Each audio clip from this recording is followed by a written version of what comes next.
Hi friends, welcome to my channel. ഇത് പ്രാണി pet സാങ്ച്വറിയാണ്, ബാംഗ്ലൂരിലുള്ളതാണ്. അപ്പോൾ ഞങ്ങൾ ആനിമൽസിനെയൊക്കെ കാണാൻ അവിടെ പോയിട്ടുണ്ടായിരുന്നു. ഇതാണ് പ്രാണി പെറ്റ് സാങ്ച്വറി. ഒരുപാട് ആനിമൽസ് അവിടെയുണ്ട്, പെറ്റ് ആനിമൽസ് അവിടെയുണ്ട്. പെറ്റ് ആനിമൽസിനെ ഇഷ്ടപ്പെടുന്നവർ ബാംഗ്ലൂരിൽ വരുമ്പോൾ പ്രാണിയിലേക്ക് പോകണം. ആദ്യമായിട്ട് അവർ നമ്മളെ അവിടെ ഒരു പുല്ലുവായ വിരിച്ച് അതിലിരുത്തി കുറേ ആനിമൽസിനെ ഒന്നൊന്നായിട്ട് ഇൻട്രൊഡ്യൂസ് ചെയ്തു. അതിൽ ഫസ്റ്റാണ് റോഡൻ്റ് വിഭാഗത്തിൽപ്പെട്ട ഒരു കുഞ്ഞനെലി. നല്ല ഡാർക്ക് ഷൈനിങ് കളറാണ് അതിൻ്റെ എന്താ പറയുക, പുറം ഭാഗമൊക്കെ രോമങ്ങളൊക്കെ നല്ല ക്യൂട്ടായിട്ടുള്ള ഒരു എലിയാണ്. അതിനെ ഞങ്ങൾ തൊടാനും എല്ലാവരുടെ കയ്യിൽ വെച്ചിട്ട് അതിനെ എക്സ്പീരിയൻസ് ചെയ്യാനും നോക്കാനും തന്നിട്ടുണ്ട്. അത് കയ്യിൽ ഒരു എന്താ പറയുക, ഓടുകയൊന്നും ചെയ്യാതെ, കയ്യിൽ നിന്ന് തുള്ളിപ്പോവുകയൊന്നും ചെയ്യാതെ കയ്യിലിരുന്നിട്ട് നിൽക്കുന്നുണ്ട്. അതിനെ സോഫ്റ്റായിട്ട് കയ്യിൽ വെക്കണം എന്നാണ് പറഞ്ഞിട്ടുള്ളത്. അതുകൊണ്ട് തന്നെ അത് കയ്യിലിങ്ങനെ അടങ്ങിയിരിക്കുന്നുണ്ടായിരുന്നു. എല്ലാവരും അതിനെ വെച്ച് നോക്കി. അതിനുശേഷം അവർ ഞങ്ങൾക്ക് ഇൻട്രൊഡ്യൂസ് ചെയ്തിട്ടുള്ളത് ഗിനി പിഗാണ്. അത് മയിലിനെ പോലെയുണ്ട്, കുറച്ച് മയിലിനെ പോലെ കാണാനുള്ളതാണ്. പക്ഷേ അതിന് വാലില്ല. അപ്പോൾ അതിനെയും എല്ലാവരുടെ മടിയിൽ വെച്ച് ഒന്ന് പാമ്പർ ചെയ്യാൻ തന്നിട്ടുണ്ടായിരുന്നു. അപ്പോൾ അതും മടിയിൽ നിന്ന് ഓടിപ്പോകുന്നൊന്നും ഉണ്ടായിട്ടില്ല. നല്ല സോഫ്റ്റായിട്ട് മയിൽ മാതിരി തന്നെ നമ്മൾ തൊടുമ്പോൾ നല്ല സോഫ്റ്റായിട്ട് ഉണ്ട്. അതിനെ എല്ലാവരും മടിയിൽ വെക്കാൻ തന്നു. 2-3 എണ്ണം ഉണ്ടായിരുന്നു. അപ്പം അവർ തന്നെ 2-3 പേരുണ്ടായിരുന്നു. അവർ ഓരോ ആളുടെ മടിയിലായിട്ട് അതിനെ വെച്ച് തന്നു. ഞങ്ങളതിനെ പാമ്പർ ചെയ്തു. അതിനുശേഷം അവരതിനെ കൊണ്ടുപോയി വെച്ചു. അതിനുശേഷം കാണിച്ചിട്ടുള്ള ഇത് ഹെഡ്ജോക്കാണ്. ഹെഡ്ജോക്ക് ആനിമൽ. ഇത് ഒരു തരത്തിലുള്ള നമ്മളെ മുള്ളംപന്നീൻ്റെ ചെറിയ തരത്തിലുള്ള ഒരിതാണ്. നല്ല സ്പൈക്സാണ് അതിൻ്റെ പുറത്ത്. ഫർ നല്ല ക്യൂട്ട് ഫേസാണത്. അതിൻ്റെ ഫേസ് നോക്കി നോക്കൂ, നല്ല ക്യൂട്ടായിട്ടുള്ള മുഖമാണ്. പക്ഷെങ്കിൽ എന്തെങ്കിലും ഡേഞ്ചറോ എന്തെങ്കിലും ത്രെട്ടോ വരുമ്പോൾ അതെന്താ ചെയ്യാന്ന് വെച്ചാൽ അതിൻ്റെ മുഖം ഉള്ളിലേക്കാക്കും. നിങ്ങൾ കാണാതെ കണ്ടില്ല, ഒരു ബോൾ മാതിരിയാവും. പിന്നെ ശത്രുക്കളിൽ നിന്ന് രക്ഷപ്പെടാനുള്ള അതിൻ്റെ തന്ത്രമാണത്രേ. അപ്പോൾ ബോൾ മാതിരിയാവും. അപ്പോൾ അവർ അത് കാണിച്ചു തന്നു. അതിനെ തൊടാൻ വേണ്ടി നമുക്ക് തരാമെന്ന് പറഞ്ഞിട്ടുണ്ട്. പക്ഷെങ്കിൽ പുറത്തുനിന്ന് മേലേന്ന് താഴേക്ക് തടവ് മാത്രമേ ചെയ്യാൻ പാടുള്ളൂ, സോഫ്റ്റ് ടച്ച് മാത്രമേ ചെയ്യാൻ പാടുള്ളൂ എന്ന് പറഞ്ഞിട്ടുണ്ടായിരുന്നു. അപ്പോൾ അങ്ങനെ അതിനെപ്പറ്റി എക്സ്പ്ലെയിൻ ചെയ്തു തന്നു. അതിനുശേഷം ഞങ്ങൾക്ക് തന്നു ഒരു ജെൻറ്റിൽ ടച്ച് ചെയ്യാൻ വേണ്ടി എല്ലാവരുടെ അടുത്തും തന്നു. അതൊരു റഫായിരുന്നു അതിൻ്റെ പുറം തൊടാൻ. നമ്മളെ മുള്ളംപന്നീൻ്റെ മുള്ള മാതിരി അത് സ്പൈക്ക് മാതിരി നിൽക്കും അത്രേ.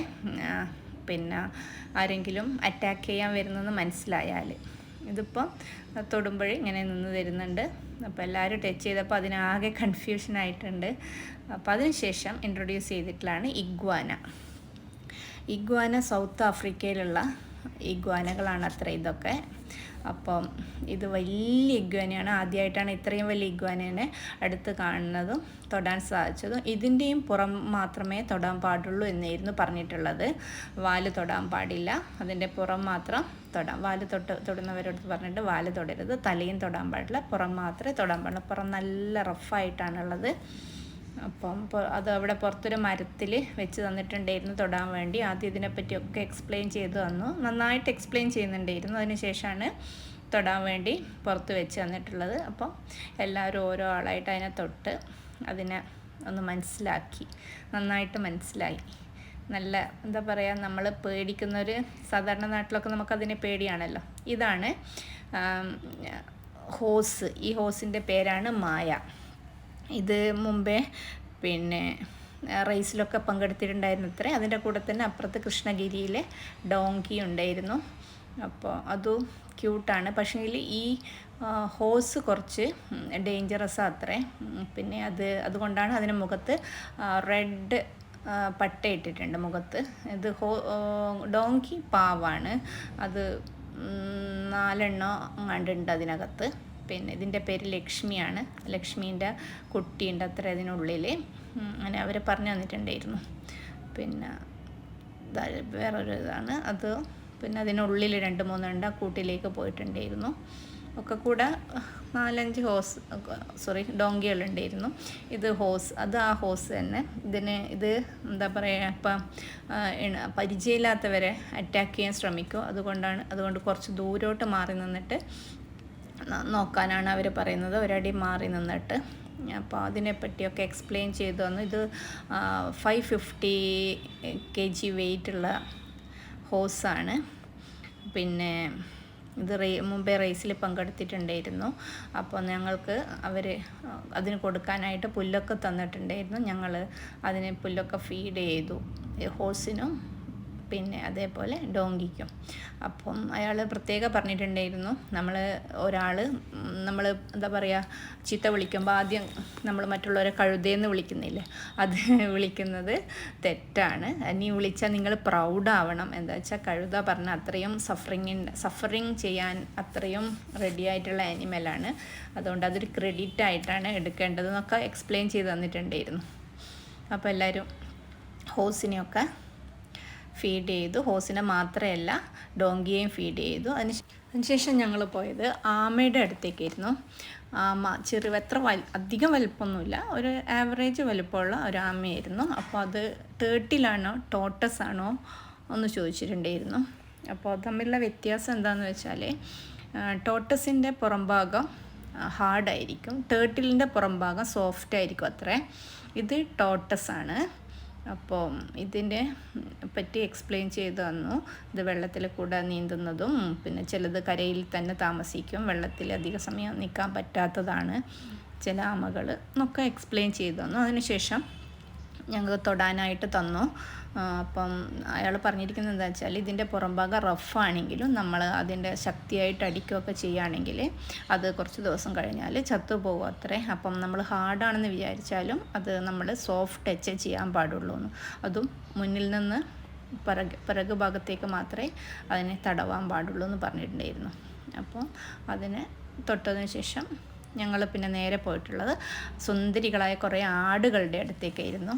ജമുന പ്യാരി മാതിരിയുള്ള നല്ല ആടുകളായിരുന്നു. അതൊക്കെ നല്ല ഭംഗിയുള്ള ആടുകൾ. ആട്ടിൻകുട്ടികളുണ്ടായിരുന്നു അപ്പുറത്തെ കൂട്ടിൽ. പിന്നെ കുറച്ച് ഡേഞ്ചറസായ കുറച്ച് പേരെ വേറെ സെപ്പറേറ്റ് കൂട്ടിലേക്ക് ഇട്ടിട്ടുണ്ടായിരുന്നു. പിന്നെ ഇതൊക്കെ ഫ്രീ ആയിട്ട് വലിയ കൂട്ടിലുള്ളതാണ്. അപ്പോൾ എല്ലാവരും അതിനടുത്ത് പോയിട്ട് ഫോട്ടോ എടുക്കുകയോ തലോടുകയോ ഒക്കെ ചെയ്തിട്ടുണ്ടായിരുന്നു. അവർ ഒരു പേടിയില്ലാതെ എല്ലാവരുടെ അടുത്തേക്കും വരുന്നുണ്ടായിരുന്നു. നല്ല എന്താ പറയുക, നല്ല സോഫ്റ്റ്, നല്ല കമ്പനി ആയിട്ടുള്ള, നല്ല പ്രിറ്റി ആയിട്ടുള്ള സുന്ദരികളായിട്ടുള്ള ആടുകളായിരുന്നു. നല്ലോണം ഇഷ്ടമായി. എല്ലാവർക്കും നല്ലോണം കളിപ്പിക്കാൻ. ആടിനൊന്നും ഇപ്പം നമ്മുടെ നാട്ടിലൊന്നും അങ്ങനെ കാണാനില്ലല്ലോ. അതുകൊണ്ട് തന്നെ ആടിനെയൊക്കെ കണ്ടപ്പോൾ കുട്ടികൾക്കൊക്കെ നല്ലോണം ഇഷ്ടമായി. അവരൊക്കെ ഫോട്ടോ എടുക്കും, അതിനടുത്തിരുന്ന് അതിനെ കുറേ പാമ്പർ ചെയ്യുകയൊക്കെ ചെയ്തു.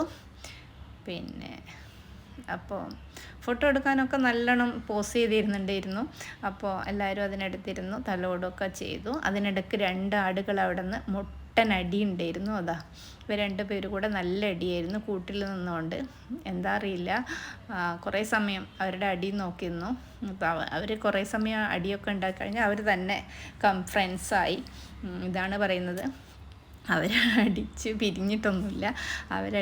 അടി കഴിഞ്ഞ് അവർ ഫ്രണ്ട്സിനായി പിരിഞ്ഞു. അതിനുശേഷം ഞങ്ങൾ പോയിട്ടുള്ളത് കോഴിയുടെയൊക്കെ വിഭാഗത്തിൽപ്പെടുന്ന ഒരു ഫെസൻ ബേർഡ്, ഗൂസ്റ്റർ എന്നൊക്കെ അറിയപ്പെടുന്നതാണ്. ചൈനയാണത്ര ഇതിൻ്റെ ഒറിജിൻ. സിൽവർ ഫെസൻ്റ് എന്നാണ് ഇത് അറിയപ്പെടുന്നത്. ഇത് ലിസാർഡ്, വേംസ്, വെജിറ്റബിൾസ് ഒക്കെ കഴിക്കുക അത്രേ. ഇത് മെയിൽ മിക്കവാറും വൈറ്റ് കളറിലായിരിക്കും. ഫീമെയിൽ അത്ര ഭംഗിയൊന്നും ഉണ്ടാവില്ല. മെയിലിനാണ് ഭംഗി, ഫീമെയിലിനെ അട്രാക്റ്റ് ചെയ്യാനാണ് അത്രേ. ഇതിൽ നല്ല ഭംഗിയുള്ള ഫെസൻ്റൊക്കെ ഉണ്ടാവുമെന്നാണ് പറഞ്ഞിട്ടുള്ളത്. ഇത് നല്ല ഭംഗിയുണ്ട്. അതിനുശേഷം ഞങ്ങൾ പോയിട്ടുള്ളത് ഡക്സ് ആൻഡ് ഗൂസ് ഉള്ള സ്ഥലത്തേക്കാണ്. കുറേ ഡക്സും ഉണ്ട്, കുറേ ഗൂസും ഉണ്ട്. അതിലൊന്ന് ആ റെഡ് എന്താ പറയുക, ബ്ലാക്കിൽ റെഡ് തലയിലുള്ളതാണ് ഒരു മെക്സിക്കോ എന്ന് പറയുന്നത്. ആ കോർണറിലുള്ളത് ഡക്സാണ്. ഇപ്പുറത്തുള്ളത് ഇതൊക്കെ ഡക്സാണ്. ഇതാണ് ആ മെക്സിക്കോ എന്ന് പറയുന്നത്. പിന്നെ മറ്റേതാണ് ഗൂസ്. എല്ലാവരും നല്ല യോജിപ്പിലാണ് ഇവിടെയുള്ളത്. ആരും അങ്ങനെ അങ്ങോട്ടും ഇങ്ങോട്ടും ഫൈറ്റിങ്ങൊന്നും കണ്ടില്ല. അല്ലെങ്കിൽ ഡക്കുകൾക്കും ഗൂസുകൾക്കൊക്കെ എപ്പോഴും പുറത്തിറങ്ങിയാലൊക്കെ അവർ ഒന്നിച്ചല്ലേ നടക്കുള്ളൂ. ശ്രദ്ധിച്ചിട്ടുണ്ടോ? എപ്പോഴും അവർ ഒന്നിച്ചേ നടക്കുള്ളൂ. ഇതുപോലെ തന്നെ ഇവരെയും പുറത്തിറക്കി. ഞങ്ങളൊക്കെ കണ്ടിട്ട് അവർ കൂട്ടുന്ന അങ്ങോട്ടും ഇങ്ങോട്ടും വെപ്രാളപ്പെട്ട് ഓടുന്നുണ്ട്. അല്ലാതെ അവർ പുറത്തിറക്കിയപ്പോഴും ആൾക്കാരെ കണ്ട് പേടിച്ചിട്ട് പോകുന്നതാണെങ്കിലും അവരെല്ലാവരും ഒന്നിച്ച് മാത്രം ഒരു സൈഡിലേക്ക് മാത്രമാണ് നടക്കുന്നത്. അവർ ഞങ്ങളപ്പോൾ പുറത്തിറക്കിയിട്ടുണ്ടായിരുന്നു. അതാണ് ഈ കാണുന്നത്. അവരെല്ലാവരും പുറത്ത് പറമ്പിലേക്ക് കൊണ്ടുപോയിട്ടുണ്ടായിരുന്നു. അപ്പം അവരെല്ലാവരും കൂടെ ഒന്നിച്ച് ഒരു സൈഡിലേക്ക് ഓടുമ്പോൾ എല്ലാവരും ആ സൈഡിലേക്ക് അങ്ങനെ മാറി മാറി അങ്ങ് ദൂരോട്ടേക്ക് പോയിട്ടുണ്ടായിരുന്നു. നല്ല ഭംഗിയുണ്ടായിരുന്നു കാണാൻ. അവരുടെ എല്ലാവരും പിന്നാലെ പോകുമ്പോൾ അവരെല്ലാം പേടിച്ചുകൊണ്ട് മുന്നോട്ടേക്ക് ഓടുന്നുണ്ടായിരുന്നു. ഇവരൊന്നും നമ്മൾ എത്ര വളർത്തിയാലും അധികം നമ്മളെ കൂടെ അങ്ങനെ ഇണങ്ങാത്ത ടൈപ്പാണ്. പിന്നെ ഞങ്ങൾ പോയിട്ടുള്ളത് റാബിറ്റ് മുയലിൻ്റെ അടുത്തേക്കാണ്. ഇവരുടെ ഒറിജിൻ യൂറോപ്പാണ് അത്രേ. അപ്പോൾ നല്ല ഭംഗിയുള്ള മുയലുകളായിരുന്നു. നമ്മളെ അതിനെപ്പറ്റി എക്സ്പ്ലെയിൻ ചെയ്തു തന്നു. അതിനുശേഷം ഞങ്ങൾക്ക് അതിനെ പാമ്പർ ചെയ്യാൻ എല്ലാവരുടെയും മടിയിലേക്ക് വെച്ച് തന്നിട്ടുണ്ടായിരുന്നു. അത് ഒരു കൂട്ടിൽ നിറയെ ഉണ്ടായിരുന്നു. അപ്പോൾ എല്ലാവർക്കും തൊടാനാണ് അതിനെ ഇഷ്ടം. ഒരു കുഞ്ഞുവാവേനെ തൊടാൻ പറഞ്ഞപ്പോൾ കുഞ്ഞുവാവയ്ക്ക് തൊടാനുള്ള മടിയാണ്. പേടിച്ചിട്ടാണെന്ന് തോന്നുന്നു, തൊടുന്നുണ്ടായിട്ടില്ല. അപ്പോൾ കരയുന്നുണ്ടായിരുന്നു. പിന്നെ ഞങ്ങളെല്ലാവരും അതിനെ മടിയിൽ വെച്ച് ഒന്ന് പാമ്പർ ചെയ്തു. എല്ലാവരും നല്ല ക്യൂട്ടായിരുന്നു. തിരിച്ചു കൊടുക്കാൻ തോന്നിയില്ല, അത്രയ്ക്കും ക്യൂട്ടായിരുന്നു. നല്ല റാബിറ്റായിരുന്നു. അപ്പം നല്ല സോഫ്റ്റ് എന്താ പറയുക, അതിൻ്റെ ഫറൊക്കെ തൊടുമ്പോൾ നല്ല ക്യൂട്ടായിട്ടുള്ള റാബിറ്റായിരുന്നു. അപ്പോൾ എല്ലാവരും അതിനെ മടിയിൽ വെച്ചു. അതിനുശേഷം തിരിച്ചു കൊടുത്തു. പിന്നെ അതിനുശേഷം ഞങ്ങൾ നേരെ പോയിട്ടുള്ളത് അക്വേറിയം സെക്ഷനിലേക്കാണ്. ഇതിനുള്ളിൽ നിങ്ങൾക്ക് ഒരു തവളയെ കാണാം. അതാണ് ടോഡ്. കാണുമ്പോൾ തവളയൊന്നും മനസ്സിലാവില്ല. അതാ ഇവിടെയും കാണാം എന്താ പറയുക, ഒരു കരിങ്കല്ലിൻ്റെ കഷ്ണം മാതിരിയുള്ള ഒരു തവള. അതാണ് നല്ല ഭംഗിയുണ്ട് കാണാൻ. പക്ഷേ അത് വെള്ളത്തിൽ അനങ്ങുന്നൊന്നുമില്ല. അതിനുശേഷം പിന്നെ കുറേ മീനുകളെയാണ് കണ്ടിട്ടുള്ളത്. Aquarium fish, different types of ഫിഷാണ് ഇതൊക്കെ. പിന്നെ ഈ ഫിഷിന് ഭക്ഷണം ഇട്ട് കൊടുക്കുമ്പോൾ അത് വെള്ളം പുറത്തേക്ക് സ്പ്രേ ചെയ്യും. ഭക്ഷണം ഇങ്ങനെ കാണിക്കുമ്പോൾ വെള്ളം പുറത്തേക്ക് സ്പ്രേ ചെയ്യും. അങ്ങനത്തെ മീനാണിത്. പിന്നെ ഇതൊക്കെ വേറെ ഓരോ ടൈപ്പ് ഫിഷാണിത്. ഫിഷ് അധികമൊന്നുമില്ല, കുറച്ച് എന്താ പറയുക, ഒരു 4-5 അക്വേറിയത്തിലായിട്ട് ഉണ്ടായിരുന്നു ഡിഫറെൻറ്റ് ടൈപ്സ് ഓഫ് ഫിഷ്. പിന്നെ റെയിൻബോ ഫിഷ് ഉണ്ടായിരുന്നു. അതാണ് ഞാൻ ഇതുവരെ കാണാത്തൊരു ഫിഷ്. റെയിൻബോ ഫിഷായിരുന്നു. നല്ല ഭംഗിയുണ്ടായിരുന്നു അത് കാണാൻ. പിന്നെ ഇതൊക്കെ സാധാരണ നമ്മളെ നാട്ടിലെ അക്വേറിയത്തിലൊക്കെ കാണുന്ന മീനുകളാണ്.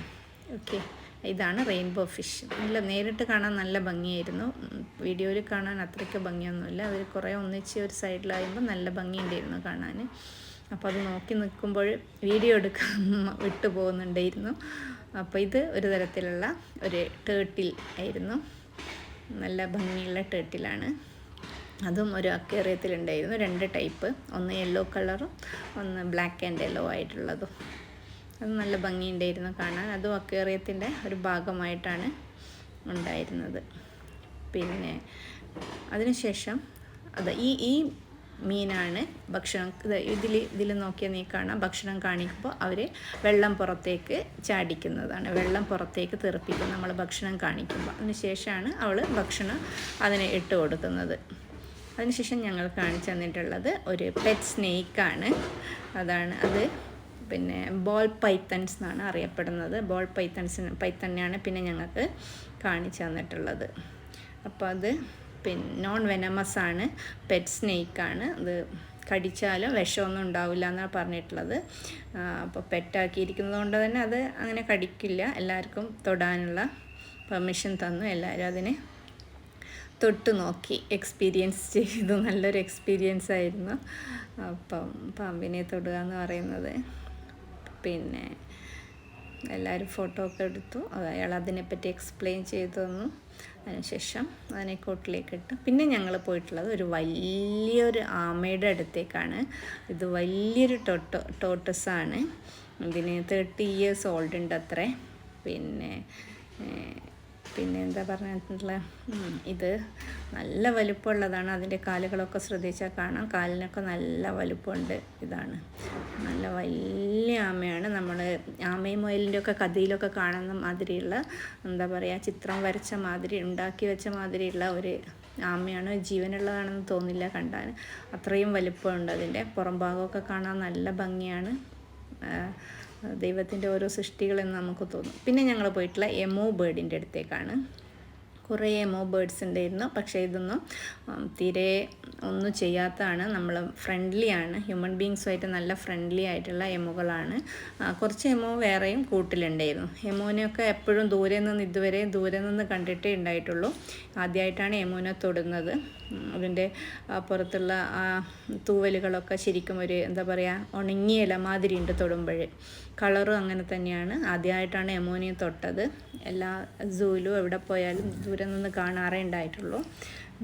ഫസ്റ്റ് എക്സ്പീരിയൻസ് ആണ്. നല്ലൊരു എക്സ്പീരിയൻസ് ആയിരുന്നു. അവർ നല്ല ഫ്രണ്ട്ലി ആയിരുന്നു, ഒന്നും ചെയ്യുന്നുണ്ടായിരുന്നില്ല. നമുക്കാണ് അവരെ ഇങ്ങനെ പേടിച്ചുകൊണ്ട് നിൽക്കുമ്പോൾ അവർ നമ്മളെ പേടിച്ചുകൊണ്ട് പോവുമായിരുന്നു. അപ്പോൾ എല്ലാവരും അതിനെ ഒന്ന് തൊടുമ്പോൾ അതിനെ പേടിച്ചത് മുന്നോട്ട് പോകുന്നുണ്ടായിരുന്നു. പിന്നെ ഞങ്ങൾ പോയത് പെറ്റ് ബേർഡ്സിൻ്റെ അടുത്തായിരുന്നു. പാരറ്റും ലവ് ബേർഡ്സും ഒക്കെ ഉള്ളത് ഒരു കൂട്ടിലായിരുന്നു പോയിട്ടുള്ളത്. അവർ കുറേ ഉണ്ടായിരുന്നു അതിനകത്ത്. കുറേ പേരുള്ളതുകൊണ്ട് എല്ലാവരുടെ കയ്യിലേക്കും അവർ അതിന് വേണ്ടിയുള്ള സൺഫ്ലവറിൻ്റെ സീഡ്സ് ഇട്ട് തന്നു. അപ്പോൾ അതെല്ലാം ഞങ്ങളെ കയ്യിലേക്കൊക്കെ വന്ന് നിന്നിട്ടുണ്ടായിരുന്നു. എല്ലാവരുടെ കയ്യിലേക്കും വന്ന് നിന്ന് അത് അവർ നമ്മളെ കയ്യിലൊക്കെ അതിനുള്ള ഫുഡ് ഇട്ട് തന്നതുകൊണ്ട് അതെല്ലാവരുടെ കയ്യിലേക്കും വന്നിട്ട് തിന്നാൻ തുടങ്ങി. നല്ലൊരു എക്സ്പീരിയൻസ് ആയിരുന്നു. കയ്യിലും തലയിലും ഷോൾഡറിലും ഒക്കെ വന്ന് നിന്നിട്ടുണ്ടായിരുന്നു. എൻ്റെ കയ്യിലൊരു ബോട്ടിലുണ്ടായിരുന്നതുകൊണ്ട് ആ ബോട്ടിലിൻ്റെ അടപ്പ് തുറക്കാൻ വേണ്ടി അത് കുറേ ട്രൈ ചെയ്യുന്നുണ്ടായിരുന്നു. ഒരു പാരറ്റ് വന്നിട്ട് അത് ബോട്ടിൽ തുറക്കാൻ വേണ്ടിയുള്ള ഒരു ട്രൈ ചെയ്യുന്നുണ്ടായിരുന്നു. കുറേ മറ്റേ കയ്യിൽ അതിനുള്ള ഫുഡുണ്ട്. അപ്പോൾ ഒരു പാരറ്റ് മറ്റേ കയ്യിൽ വന്ന് നല്ല ഭംഗിയുള്ള യെല്ലോ കളറുള്ള പാരറ്റ് ഇതാ വേറൊരാളെൻ്റെ തലയിലേക്ക് വന്ന് നിന്നിട്ടുണ്ടായിരുന്നു. നല്ലോണം ഇഷ്ടമായി ഈ ബേർഡ്സിൻ്റെ കൂടെയുള്ളത്. പെറ്റ് ബേർഡ്സിനെയൊക്കെ ഇഷ്ടപ്പെടുന്നവർ തീർച്ചയായും വരേണ്ട സ്ഥലമാണിത്. നല്ല എക്സ്പീരിയൻസ് ആണ്.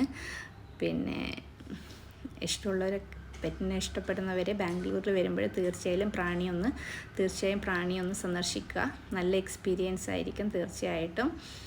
പിന്നെ എൻ്റെ വീഡിയോ ഇഷ്ടമായെങ്കിൽ ലൈക്ക് ആൻഡ് സബ്സ്ക്രൈബ് ചെയ്യണേ, മറക്കാതെ ഓൾ എന്ന ബെൽ ബട്ടണും അമർത്തണേ. എന്നാലും ഞാൻ ഇടുന്ന വീഡിയോസൊക്കെ നിങ്ങൾക്ക് കാണാൻ പറ്റും. ഇനി ഇതിൻ്റെ ബാക്കിയായിട്ട് ബാനർഘട്ടയിലെ സൂവിൻ്റെ വീഡിയോ അപ്ലോഡ് ചെയ്യുന്നതാണ്. ഇത് കണ്ടു കഴിഞ്ഞാൽ അതുകൂടെ കാണണമെങ്കിൽ നിങ്ങൾ ഓൾ എന്ന ബെൽ ബട്ടണും കൂടെ പ്രസ് ചെയ്യണേ. ബേർഡ്സിൻ്റെ കൂടെ കുറേ സമയം ഞങ്ങൾ ഉണ്ടായിരുന്നു. അതിനുശേഷം ഞങ്ങൾ പുറത്തേക്ക് ഇറങ്ങാണ്. ഇതാണ് പുറത്തേക്കുള്ള വാതിൽ. അപ്പം അതിൽ നിന്ന് എല്ലാവരും കണ്ടു കഴിഞ്ഞതിന് ശേഷം പുറത്തിറങ്ങാണ്. അപ്പോൾ എൻ്റെ വീഡിയോ ഇഷ്ടമായെങ്കിൽ ലൈക്ക് ആൻഡ് സബ്സ്ക്രൈബ് ചെയ്യാൻ മറക്കരുത്. ഇതാണ് Prani pet sanctuary Bangalore. Okay, bye bye, see you. Thank you for watching.